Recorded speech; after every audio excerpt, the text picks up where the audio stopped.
Amen, peuple de Dieu.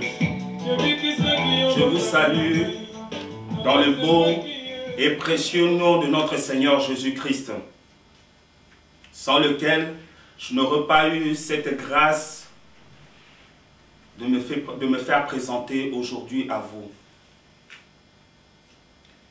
Je réponds au nom du frère Papi, il est là. Je suis un de vos frères en Christ et l'Éternel m'a inspiré une fois sur le livre de Osée 4:6 qui dit « Mon peuple périt par manque de connaissances ». Frères et sœurs, je peux vous dire que ça n'a pas été évident pour arriver à réaliser le support que vous voyez pour l'instant. Vous savez, peuple de Dieu, quand Dieu vous inspire ou vous assigne d'une mission, il y a quelqu'un qui est là, qui va faire de tout son mieux, à n'importe quel prix, pour vous mettre les bâtons dans les roues, pour que vous n'arriviez pas à réaliser ce que Dieu vous demande de faire. Gloire soit rendue à notre Dieu. J'y suis quand même arrivé par l'intervention du Saint-Esprit. Gloire et louange à notre Seigneur. Pour ce premier message, l'Esprit de Dieu m'a inspiré de le sous-titrer « Seigneur, renouvelle-moi ». Pourquoi renouvelle-moi? Pourquoi le Seigneur doit nous renouveler? Parce qu'il est écrit dans la parole de Dieu, nous devons être renouvelés par l'intelligence du Saint-Esprit. C'est la raison pour laquelle j'ai eu à cœur de mettre le titre de ce message « Seigneur, renouvelle-moi ». Et ce message aura comme texte de base dans le livre de 2 Chroniques, chapitre 7, du 11e au 15e verset. Et pour votre lecture personnelle, c'est la même histoire, mais que vous pouvez lire dans le livre de 1 Roi, chapitre 9, du 11e au 9e verset. Moi, je lis les premiers. Je lis au nom du Seigneur. Lorsque Salomon eut achevé la maison de l'Éternel et la maison du roi, et qu'il eut réussi dans tout ce qu'il s'était proposé de faire dans la maison de l'Éternel et dans la maison du roi, l'Éternel apparut à Salomon pendant la nuit et lui dit, « J'exauce ta prière et je choisis ce lieu comme la maison que l'on devra m'offrir des sacrifices. Quand je fermerai le ciel et qu'il n'y aura point de pluie, quand j'ordonnerai aux sauterelles de consumer le pays, quand je verrai la peste parmi mon peuple, si mon peuple sur qui est invoqué mon nom s'humilie, prie et cherche ma face, et s'il se détourne de ses mauvaises voies, je l'exaucerai des cieux, je lui pardonnerai son pays et je guérirai son pays. Mes yeux seront ouverts désormais et mes oreilles seront attentives à la prière faite en ce lieu. » Prions. Éternel Dieu Tout-Puissant, je viens, éternel Dieu des armées, selon tes instructions, éternel Dieu des armées, révéler ce que tu m'as demandé de faire, éternel Dieu des armées. Laisse qu'en ce moment que cette parole sera prêchée, éternel Dieu des armées, que toi-même tu puisses marquer ton sceau, que tu puisses marquer ton empreinte, éternel Dieu Tout-Puissant. Seigneur, je ne suis rien devant ce peuple, éternel Dieu. Mais toi, éternel Dieu, tu es le Dieu Tout-Puissant.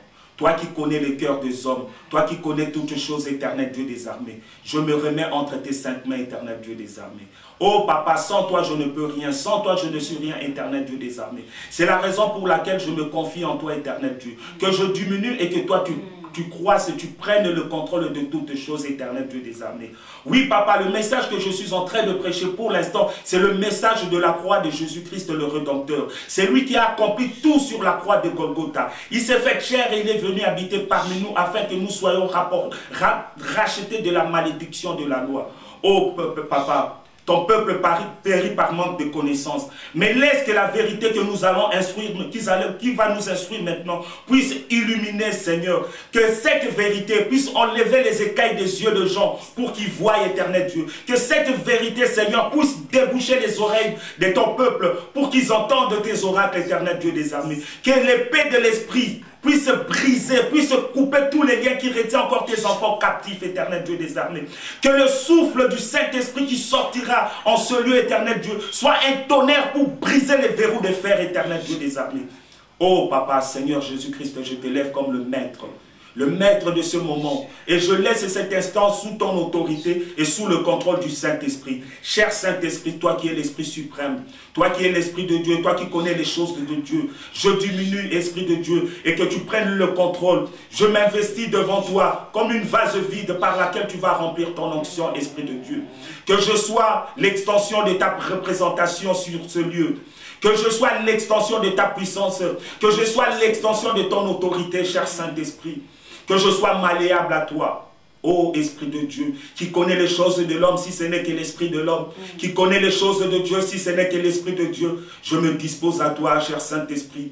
Utilise-moi comme un instrument, comme le canal que tu t'es choisi, que je sois en fréquence avec tes ondes, Esprit de Dieu, que je sois malléable à toi, que je sois sensible à ton onction. Oui, cher Saint-Esprit, je me dispose en toi. J'élève l'étendard du nom de Jésus-Christ, le nom par lequel tout genou fléchit dans les ciels et sur la terre, et tous confessent qu'il est Seigneur assis à la droite du Dieu le Père. C'est ainsi que j'ai prié au nom de notre Seigneur Jésus-Christ. Amen.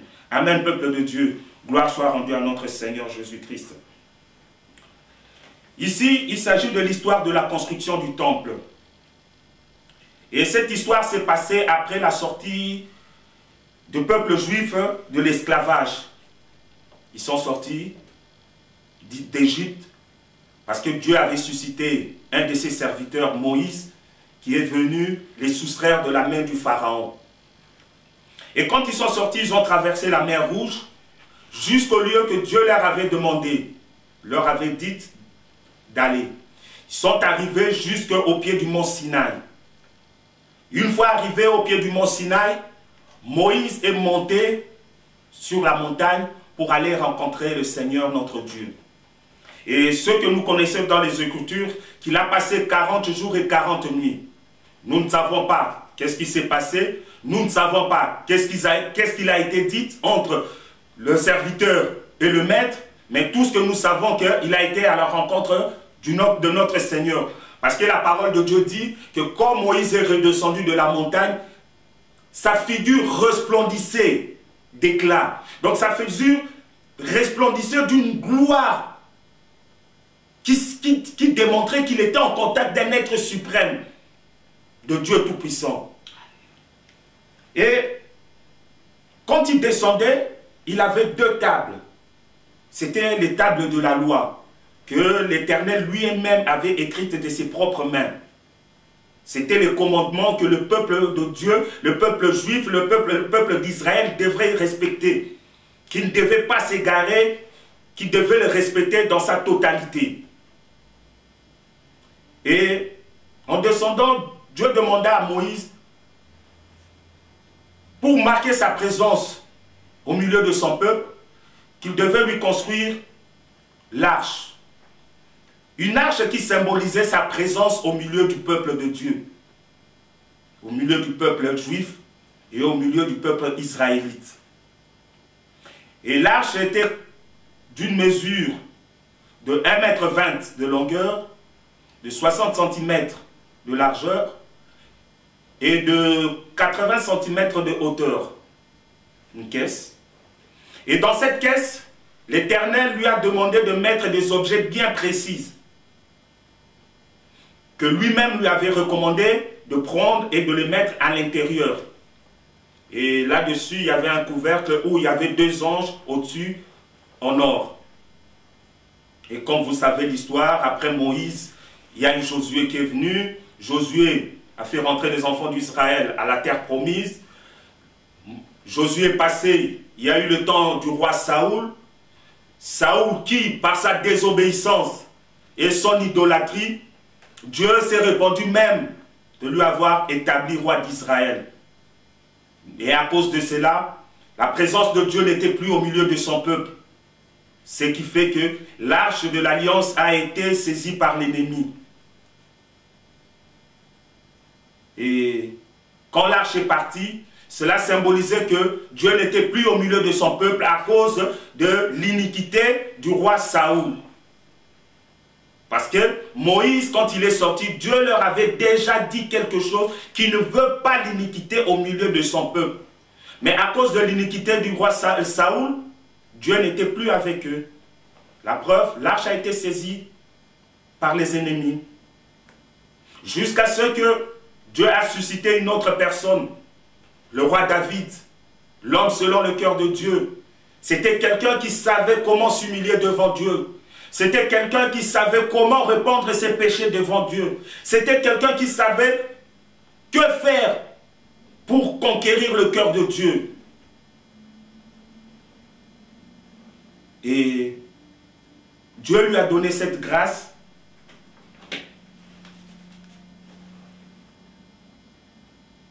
d'aller récupérer l'arche.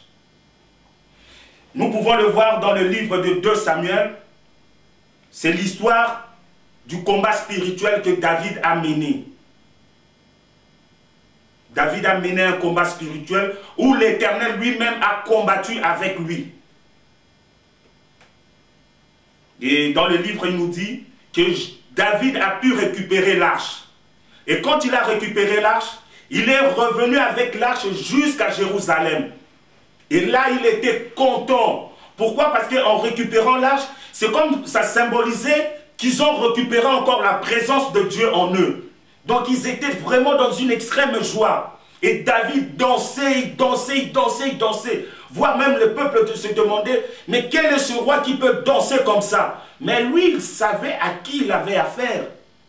S'il se donnait la peine de danser, il savait qu'il était en présence d'un être suprême, d'un être qui était au-dessus de toutes choses, le créateur de toutes choses. Et pendant que David faisait ses conquêtes, parce que David c'était un homme de guerre, pendant qu'il faisait ses conquêtes, il a sillonné les contrées aux alentours. Il a vu que dans les autres contrées, ce peuple avait des temples, ce peuple avait des synagogues, ce peuple avait bâti des grands buildings, de grands immeubles, des grands bâtiments à l'honneur de leur Dieu. Et David conçut cette idée en lui en disant, nous qui avons le Dieu Tout-Puissant, le véritable Dieu, nous ne pouvons pas continuer toujours à l'adorer dans une simple tente qui est la table d'assignation que Moïse avait bâtie. Et cette tente d'assignation, comme je vous l'ai dit, elle était divisée en deux parties. Il y avait le lieu saint et le lieu très saint. Dans le lieu très saint, c'est là où David est venu mettre l'arche. Parce que c'est là que l'arche demeurait. Il s'est dit non, on ne peut pas continuer à adorer un grand Dieu tout-puissant dans une tente qui fait 15 mètres sur 5, sur une hauteur de 7 mètres et demi. Non, c'est impossible. C'est la raison pour laquelle il a eu l'idée de construire un temple pour notre Dieu.